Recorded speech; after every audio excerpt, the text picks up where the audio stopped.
पिछले अंक में हमने बात की थी कि जब लोगों ने गांधी जी से मधुशाला की शिकायत की तो उनकी क्या प्रतिक्रिया थी। और बात की थी मधुशाला में धर्म, जाति और सामाजिक असमानताओं के बारे में कुछ कविताओं की। आज उसी क्रम को आगे बढ़ाते हैं और बात करते हैं मरसिया की। पहली कविता है, हरा भरा रहता मदिरालय जग पर पड़ जाए पाला। हरा भरा रहता मदिरालय जग पर पड़ जाए पाला। वहां मुहर्रम का तमछाए, यहाँ होलिका की ज्वाला। यहाँ कवि कहते हैं कि दुनिया में चाहे जो होता रहे, आपके मन की जो मधुशाला है, जो वो अवस्था है जहां पर आप खुश रहना सीख जाते हैं, वहां हमेशा होलिका की ज्वाला जलती रहेगी। वहां मुहर्रम का तम नहीं होगा, वहां दुख नहीं होंगे, सुख ही सुख होगा। हरा भरा रहता मदिरालय जग पर पड़ जाए पाला। वहां मुहर्रम का तमछाए, यहाँ होलिका की ज्वाला।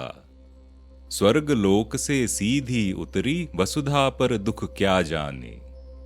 स्वर्ग लोक से सीधी उतरी वसुधा पर दुख क्या जाने।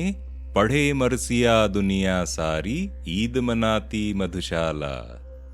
पढ़े मरसिया दुनिया सारी, ईद मनाती मधुशाला। मधुशाला उस अवस्था की तरह है जो जमीनी उलझनों से ऊपर उठ चुकी है। जैसे स्वर्ग होता है, जहां सब कुछ ही सुखमय होता है, सब स्वस्थ होता है, जहां चाय कॉफी की निरंतर बारिश होती है, या जैसे कहें निर्वाण की अवस्था। पॉजिटिव एटीट्यूड की बात भी है, आजकल के दिनों में तो और ज्यादा प्रासंगिक या रिलेवेंट। जब कोविड महामारी के कारण हर ओर सिर्फ उदासी, अवसाद और निराशा भरी खबरें आ रही हैं, तब तो मानसिक पॉजिटिविटी की और जरूरत है। जैसे कहते हैं कि लॉ ऑफ अट्रैक्शन में एक होती है पॉजिटिव एनर्जी, एक होती है नेगेटिव एनर्जी। अब वो निर्णय हमें लेना है कि हम क्या लेना चाहते हैं, कोविड नेगेटिव, एटीट्यूड पॉजिटिव। यहां एक शब्द है मरसिया। पढ़े मरसिया दुनिया सारी, ईद मनाती मधुशाला।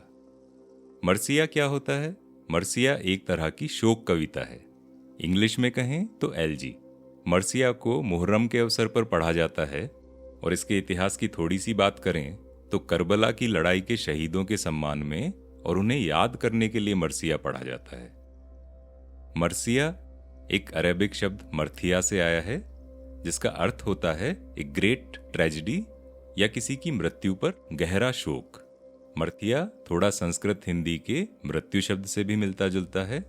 कहते हैं कि करबला की लड़ाई में हुसैन इब्न अली और उनके परिवार को मौत के घाट उतार दिया गया था, और तभी से उनकी मृत्यु का शोक एक रैलिंग वॉर क्राई जैसा बन गया था, जो युद्ध की घोषणा होती है, और उसी घटना को अब मुहर्रम के रूप में याद किया जाता है।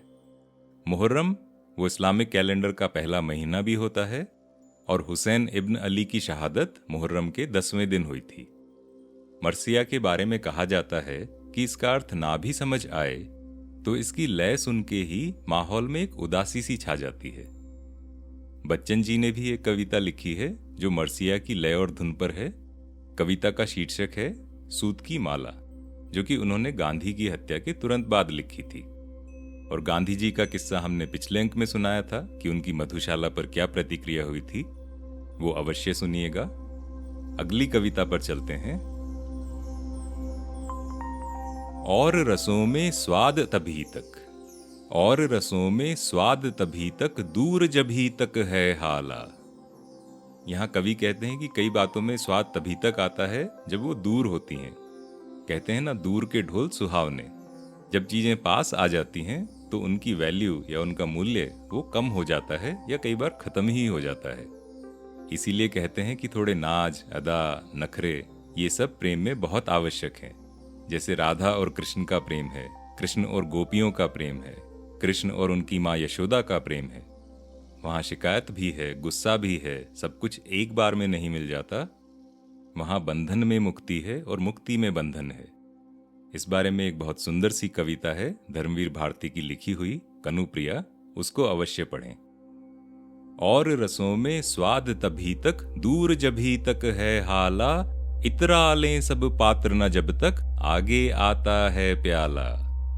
इतरा लें सब पात्र न जब तक, आगे आता है प्याला।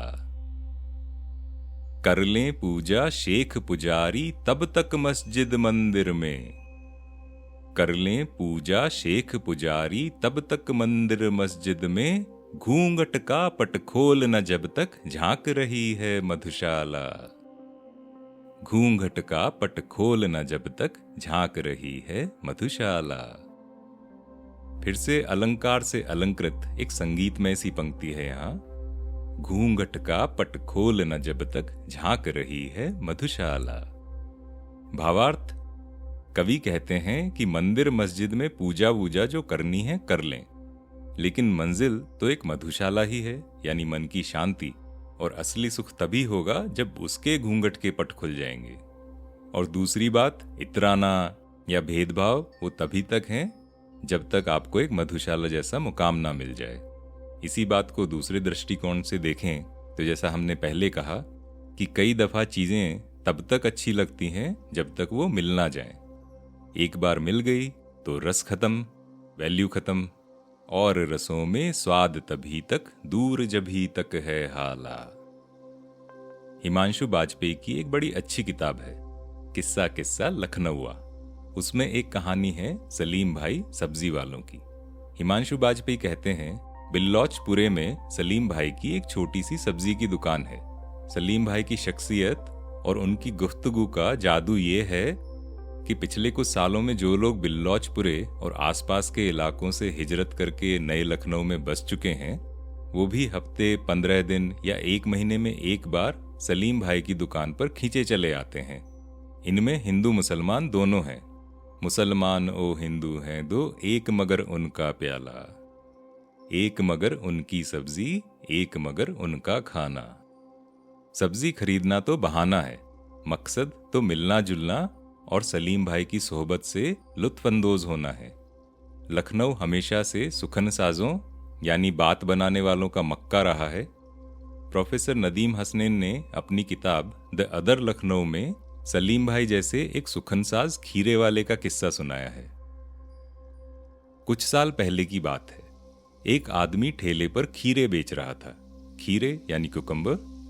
तब खीरे का मौसम बस शुरू ही हुआ था और इस आदमी के पास छोटे छोटे पतले पतले ताजा खीरे थे, बिल्कुल वैसे जैसे लखनऊ वालों को पसंद होते हैं। नदीम साहब ने जब ये खीरे देखे तो खीरे वाले से उनका दाम पूछा। जवाब में खीरे वाले ने उन्हें सामान्य दाम से तिगुने चौगुने दाम बताए। इन्होंने उससे मोल भाव करते हुए कहा, ठीक ठीक लगा लो भाई। इस पर खीरे वाले ने लखनवी लोच के साथ कहा, हुजूर अभी अल्हड़ बतिया है ना, तभी नखरे ज्यादा हैं। नखरे यानी कीमत ज्यादा है। इस पर नदीम साहब फिदा हो गए, आगे कुछ बोल ही नहीं पाए। इतने खुश हुए कि जितने पैसे खीरे वाले ने मांगे थे उससे भी ज्यादा देकर उन्होंने खीरे खरीदे। इसीलिए कहते हैं कि नखरों की अपनी एक अलग कीमत होती है, द आर्ट ऑफ सेडक्शन। आज यहीं विराम लेते हैं। अगले अंक में सुनाएंगे एक कहानी बच्चन जी के जन्म से जुड़ी हुई और उनका नाम हरिवंश राय कैसे रखा गया। एक और किस्सा सुनाएंगे जब कायस्थ होने की वजह से बचपन में उनका एक बार अपमान हुआ था और इसका असर उन पर क्या पड़ा।